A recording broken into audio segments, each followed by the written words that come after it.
All right, DBS community, we have G Sports Entertainment player Dahan Hardesty coming off of his third place finish at the PPG Atlanta Regional.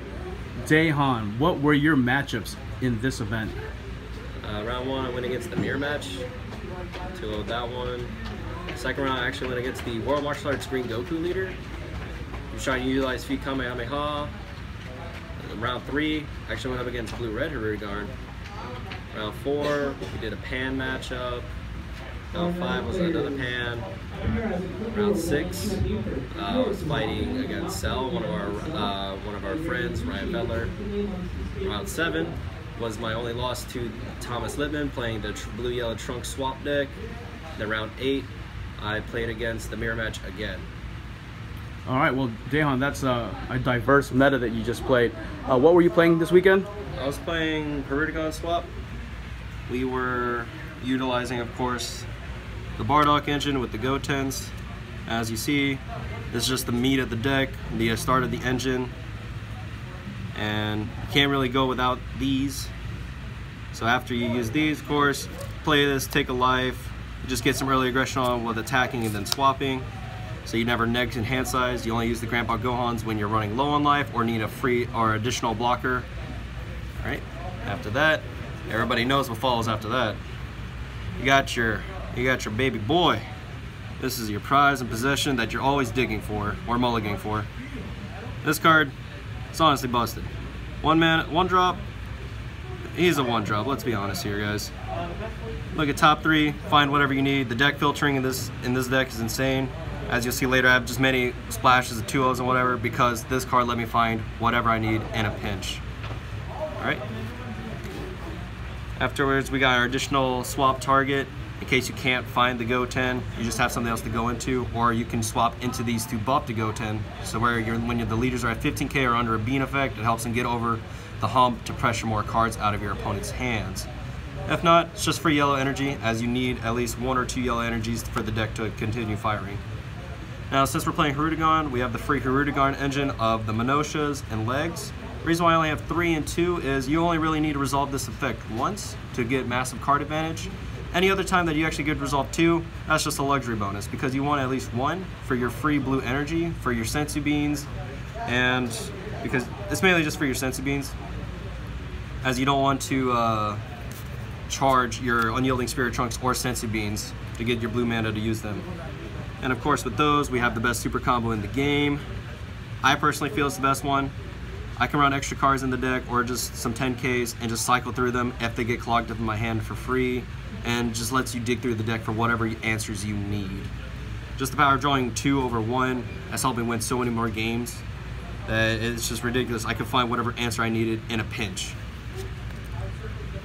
Of course, we got 4 Unyielding Spirit Trunks, just help make our Gotens from 10 to 15 on tap mana, keep extending our turns like insane. Get like 12 attacks in on turn 3 with 3 mana. That's all they're for. Now we're getting to the fun 2-ofs. I only played 2 Bardock Will of Irons. I wasn't too focused on evolving them. And I don't even play the Planet Vegeta as just to restand them. Because I always wanted to spend my turns playing my creatures and not really trying to develop and just keep constantly attacking and applying pressure. Sometimes I would evolve into this if I wanted use them as a double striker, or in certain matchups I actually just used it because I needed a blocker to help stall out the turns because I knew I couldn't kill them but I had it the next turn.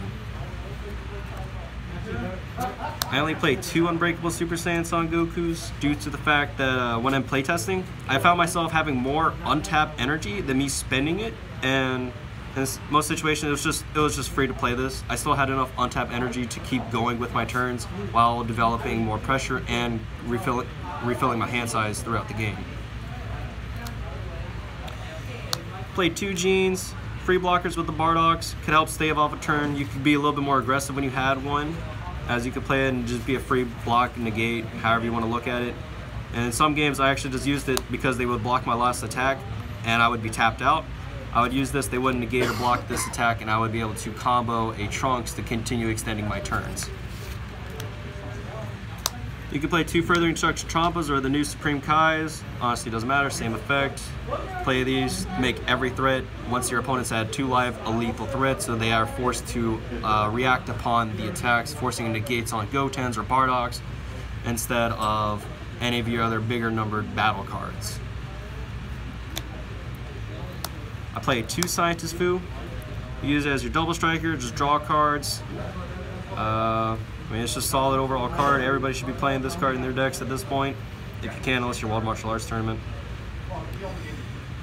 You use this card in the game, or just draw cards if you're under a Nimbus effect or such, and just apply and take free cards out of your opponent's hand. Now this is the man. This is the one I usually ended up going into Overwhelm with on my 3rd turn or such. This one has won me at least 4 out of the 8 games I played. And it's only one of because of the deck's powering cycling power. I usually would go through about 4/5 of my deck by turn 3, so I never had trouble finding him unless he was the last card in my life. And when you swing for like 190k with double strike due to the Champa in combination with it, yeah, nobody could combo over that. That's one entire deck worth of combo. You can't get over that. Alright. Play 2 Bad Rings in the main board just for this. I would hold up Mira, Bad Ring, some random yellow card, and this. So you'll hold up 3 mana. That's why I was doing so many turn 3 kills. So I would set up for this. Just hand dump on something, get them to 2 life, jam this in if they don't have a blocker, negate their counter, and then double strike end the game. That's mainly it. You can use it also to counter Flying Nimbuses to continue extending their turn. If you feel like that taps them out and they wouldn't do anything, or a Whis' Coercion, and that fully taps them out, as they think that's your last and final attack, and so that they're punished with 1k stuck in their hand, and can't use their Sensu Beans if they didn't do it already. Alright, you got 4 Sensu Beans. Use them aggressively or defensively, whichever the situation calls for in the mirror match. I would use 1 or 2. I wouldn't use them right away. Sometimes I'll use it after like the 2nd attack, so my opponent would commit more life as a resource to them. So they would play more Bardocks and more Gotens, and then as they've already committed, they would keep trying to fight over me being at 20 after like the 3rd attack. And if using offensively, it just works as another Trunks. You got 4 Successor of Hopes. Find your Grandpa Gohans, find your Bardocks. In a nutshell, you always have 8 Bardocks in your deck. You just really need to find that card and pressure it.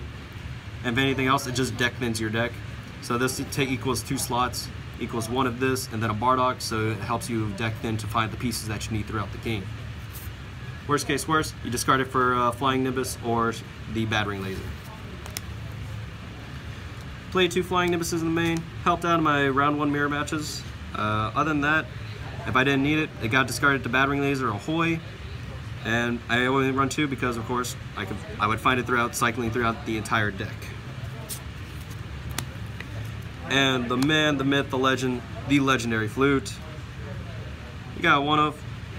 Most of the time, actually, instead of fluting back my Gotens as an additional attack for a swap, I would use it to, if I knew my opponent had cheap blockers or 2-drop blockers, I would flute back their blockers so I would get my Mira swing in. And that's about it.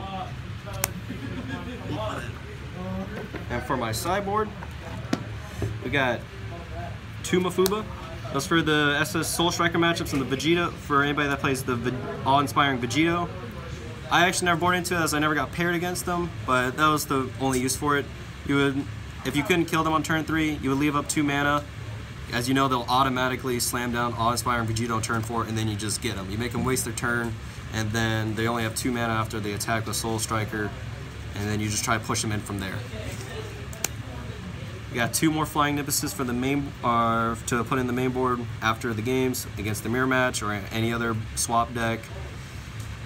That's mainly it. You would take out the Bad Ring Lasers for these.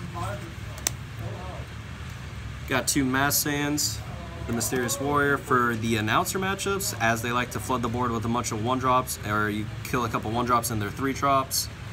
And it also helps with the mirror match or swap variations because they'll leave about 2 Gotens on the board.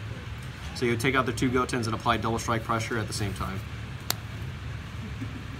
You got 3 Cronoas, cycles itself, and it's just for any deck that has a Shugesh in it. You don't want to get got by Shugesh Kid Gokus when you're going all out with your Miras. I got 2 at all cost Vegetas. This is for the Soul Striker matchups. In case that you can't kill them, or any deck that runs like a bunch of Nimbuses and such, that actually does stall you out to 5 mana. Even Pan decks, because they like to sit on 3 life, they won't go down to 2. They'll go to 3 and try to stall you out as best you can. It's just a triple striker that you can battering and just get game width on them. 2 Clown Destruction Belmont. Belmont, for the most part, was just a battle card replacement for Flying Nimbus in matches that I really didn't need to negate if anybody was on the back foot for the most time. It was just yellow energy I could charge and a battle card to combo with. Worst case, it was just double strike, barrier to apply cost of pressure if you got to 4 mana, and either deck thinning and or you could use it to pop a rested battle card. Just options all around. We got 2 awe-inspiring, intimidating Super Saiyan Blue Vegeto. I'm a blue leader, so I get the effect of it. I actually boarded in against the blue-red Hardesty matchups because they themselves get more defensive with like Whis' coercions and such to protect their life total more, as the blue-yellow is the more aggressor in the matchup. This forces them to chain Zeno even when they would have more cards in hand, such as they really can't get over this card. And it's hard as just the beat in general for them. Or any other aggressive decks, if you board it into more Flying Nimbuses, you could board into these if you know you're going to get to the 4 mana mark. And this just permanent sense of being on your leader and allowing you to get more aggressive with your Bardogs for your life just gives you more flexibility with your plays. And that's it. All right, Dehan. Great tournament, especially for this being a G Sports and Entertainment first ever event. Any shout outs you want to give out to? Shout out PPG, great tournament run. And good games, Thomas Lidman. Was a really fun match. And to everybody else I played against. It was nice playing against everybody. Hope to see y'all in Orlando. All right, Dehan. Thank you, buddy.